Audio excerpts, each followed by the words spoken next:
صحافت کسی بھی معاشرے کا ایک اہم ستون ہے اور صحافی معاشرے میں ہونے والے واقعات، زیادتیوں اور ناانصافیوں کے خلاف اپنے قلم کے زور پر آواز حق بلند کرتے ہیں۔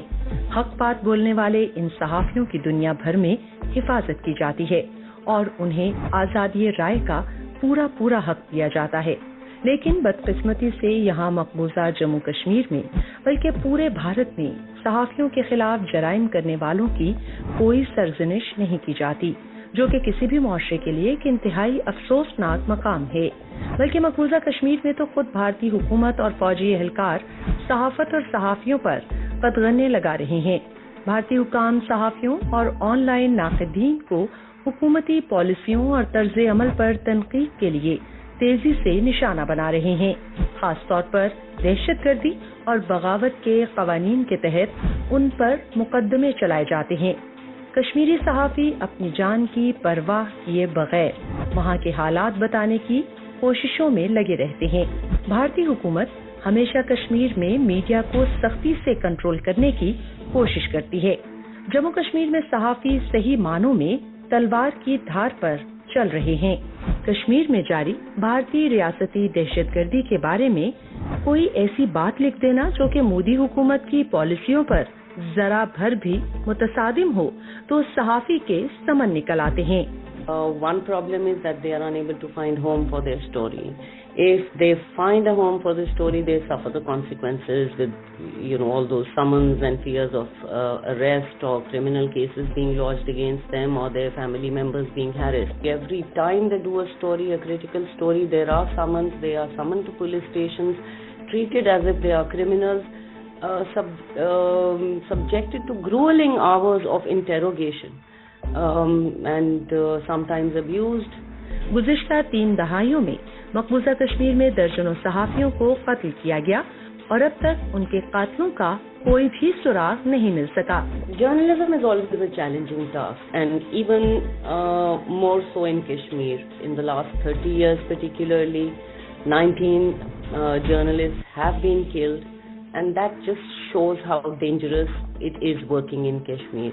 This is extremely harassing, and particularly if you're writing critically, those journalists are likely to be targeted more and more. And these kind of actions are becoming more and more stringent and even more arbitrary as time goes by. 3 journalists are presently under detention. Anti-terror laws have been slapped against them, some others have criminal charges against them, and some are arrested under PSA and without bail.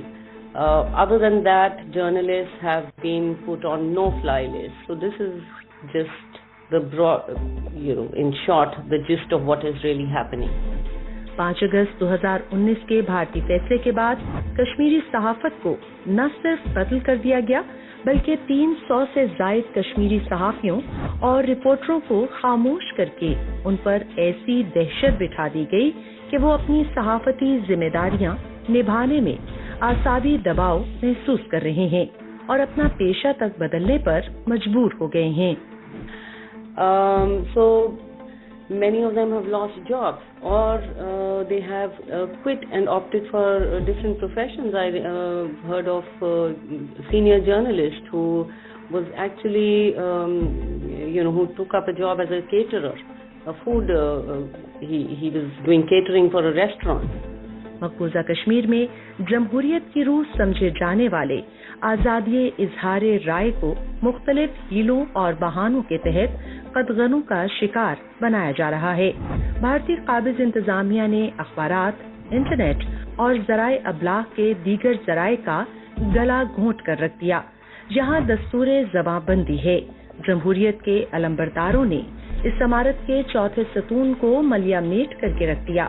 اب یہ پوری دنیا کی صحافتی برادری اور انسانی حقوق کی عالمی تنظیموں کے لیے ضروری ہے کہ وہ مقبوضہ کشمیر میں آزادی صحافت کے لیے اپنا بھرپور کردار ادا کریں۔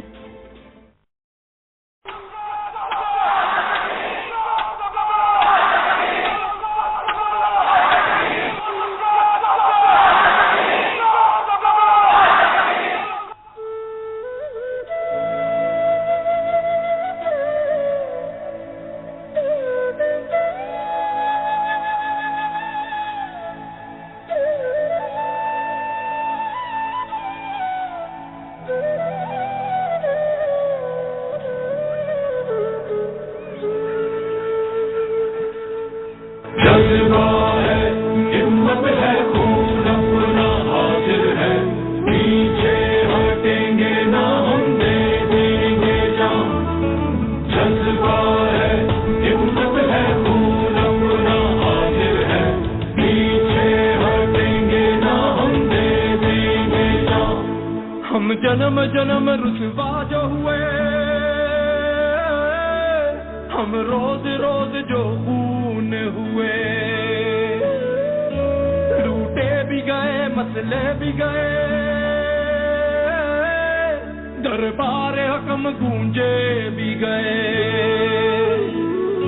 اب گونجیں گے ابلاغوں میں ہم, ہر مسکن اور گلی گلی. اٹھے گی اب یہ وادی, لے کے رہیں گے آزادی. اٹھے گی اب یہ وادی, لے کے رہیں گے آزادی.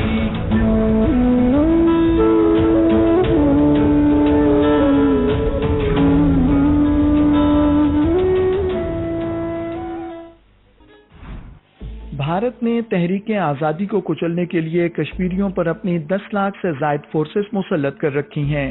ان بدحواس اور بے لگام فورسز نے انسانیت کے خلاف جن سنگین جرائم کا ارتکاب کیا ہے, ان میں سے ایک کشمیری خواتین کی آبرو ریزی ہے. ایک محتاط اندازے کے مطابق گزشتہ 3 دہائیوں کے دوران شیطان صرف بھارتی فوجیوں نے 11,000 سے زائد عفت مآب خواتین کی آبرو ریزی کی ہے. بھارت کشمیری عوام کو خوفزدہ کرنے, انہیں تذلیل کا نشانہ بنانے اور آزادی کے مطالبے کی سزا دینے کے لیے کشمیری خواتین کو نشانہ بنا رہا ہے. حال ہی میں بھارتی حکومت کی طرف سے ایک چونکا دینے والا انکشاف ہوا ہے کہ بھارت کے غیر قانونی زیر قبضہ جموں و کشمیر میں 2019 سے اب تک تقریباً 10,000 خواتین لاپتہ ہو چکی ہیں. بھارتی وزیر مملکت برائے داخلہ اجے مشرا نے بھارتی پارلیمنٹ کے ایوان بالا راجیہ سبھا کو بتایا کہ جموں و کشمیر میں 2019 سے اب تک 9,765 خواتین اپنے گھروں سے لاپتہ ہو چکی ہیں. ان میں 18 سال سے کم عمر کی لڑکیوں کے لاپتہ ہونے کے 1,148 کیسز سامنے آئے. 18 سال سے زائد عمر کی 8,617 خواتین لاپتہ ہوئیں. جب سے بی جے پی حکومت نے 370 ختم کیا, جب سے بی جے پی نے یہاں پر ہمارا جھنڈا جو تھا, جو ہمارا بنیادی حق ہے, جو ختم کیا, تو ان 3 سالوں میں انہوں نے کیا کیا؟ جو عورتوں کا استحصال کیا. ہم ایل جی سے پوچھ رہے ہیں, یہ تو کہہ رہے ہیں یہاں پہ حالات بالکل ٹھیک ہے, تو کہاں ہے یہاں کی؟ تو عورتیں, یہاں کی بچیاں غائب ہوتی ہیں. یہ ہمیں بتائے آج کہ ہماری بچیاں کہاں ہیں, ان کا سودا کس نے کیا ہے, اور کیا ان کو کوئی یہاں پہ ایجنسی ہے جو ان کو غائب کر رہی ہے؟ ہم کشمیری عوام سے کہتے ہیں کہ ہوشیار ہو جاؤ, جاگ اٹھو, کشمیری لوگوں جاگ اٹھو. ہماری بیٹیوں کا بیوپار ہو رہا ہے, ہماری بہنوں کا بیوپار ہو رہا ہے, ان کو غائب کیا جا رہا ہے, ان کو ہمیں پتہ نہیں کیا ان کو بیچا ہے.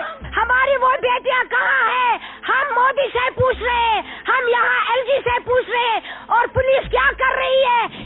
مقبوضہ جموں و کشمیر میں خواتین کی گمشدگی کی بنیادی وجہ وادی کشمیر اور جموں خطے کے مسلم علاقوں میں بھارتی فوجیوں, پیراملٹری اہلکاروں, NIA اور SIA جیسی بدنام زمانہ ایجنسیوں کے پرتشدد آپریشنز اور گھروں پر چھاپوں کے دوران خواتین سمیت مکینوں کے ساتھ بہیمانہ سلوک, گرفتاریاں, پوچھ گچھ اور ہراساں کرنا شامل ہیں.